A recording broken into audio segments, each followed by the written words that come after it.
eternidade, o que há por trás do tempo presente, o que há por trás do tempo pretérito, aquela narrativa que abraça as várias camadas da memória, a narrativa que tem uma vocação arqueológica, que é capaz de começar no ano de 1997, ainda que não mencione anos, pare 10 séculos antes de Cristo, que circule por Homero, né? Que cerque Troia, se for preciso, que presencie a briga entre Aquiles e Héctor e Heitor, não é?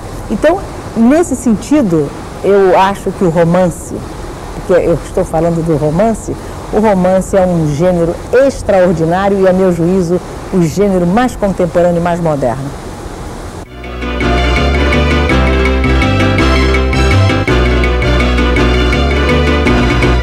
O escritor é sempre instado a definir, né? a auto-explicar-se, a dizer por que você escreve, como é que você convive com essa coisa tão estranha que é a invenção, como é que você forja um texto que nasce do nada, nasce de uma linguagem solta, que os homens inventaram e falam entre si, né? Brigam entre si.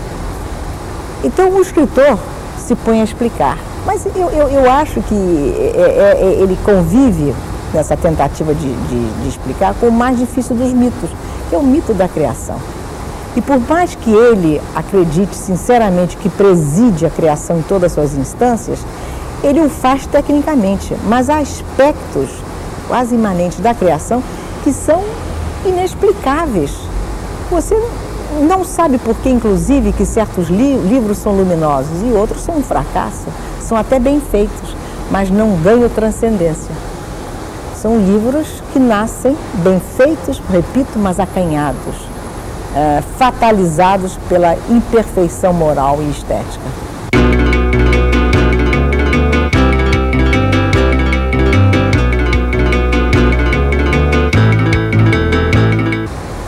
As pessoas me perguntam que livro meu dos 13 que eu já publiquei, aquele que me desperta mais afeto, que eu ainda posso dizer que é meu filho favorito, né? Se é que a gente pode indicar um filho favorito. Mas eu continuo pensando que o meu romance, A República dos Sonhos, é o texto mais desafiador.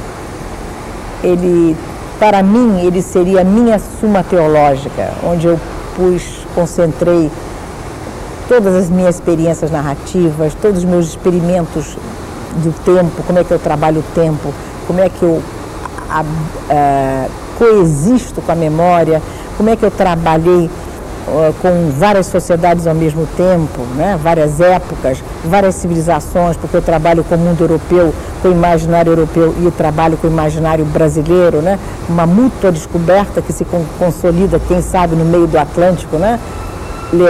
Trazida e levada de volta pelas correntes alísias, né? dos alísios, né? Os alísios. Então, eu acho que A República dos Sonhos, até hoje, é o romance que fala mais da minha origem, quer galega como a minha origem brasileira, fala da multiplicidade cultural, que está hoje é um tema tão vigente, é um romance em que eu experimento a linguagem, em que eu procuro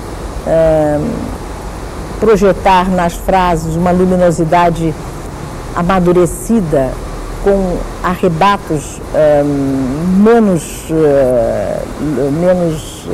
feéricos, mas mais profundos, né? Enfim, eu diria que A República dos Sonhos é um romance que ainda hoje representa exaustivamente a minha alma narrativa.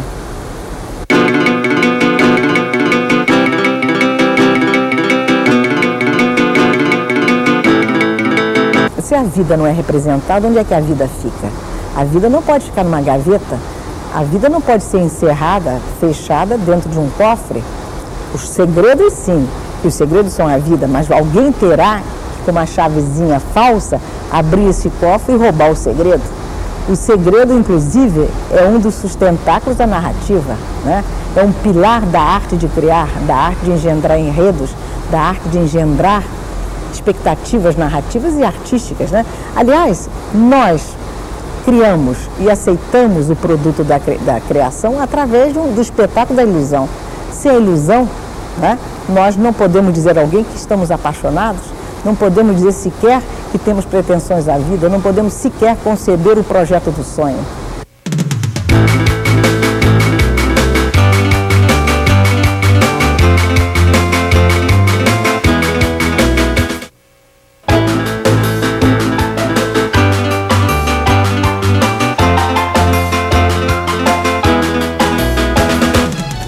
Eu não gosto da designação literatura feminina.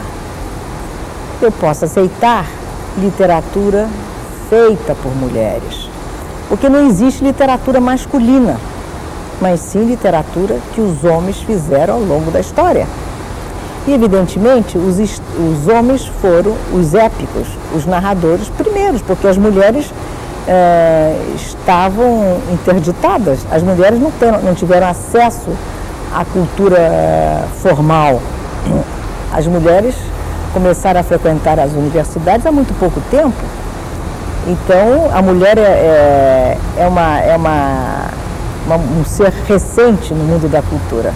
Evidentemente, como ela, ao longo dos milênios, foi alguém que esteve sempre presente em todos os momentos da humanidade, foi ela que recolheu os últimos suspiros dos homens quando estavam morrendo, foi ela que deu a luz, foi ela que recolheu as lágrimas dos homens. Os homens não choravam diante dos outros homens, os homens choravam diante das mulheres.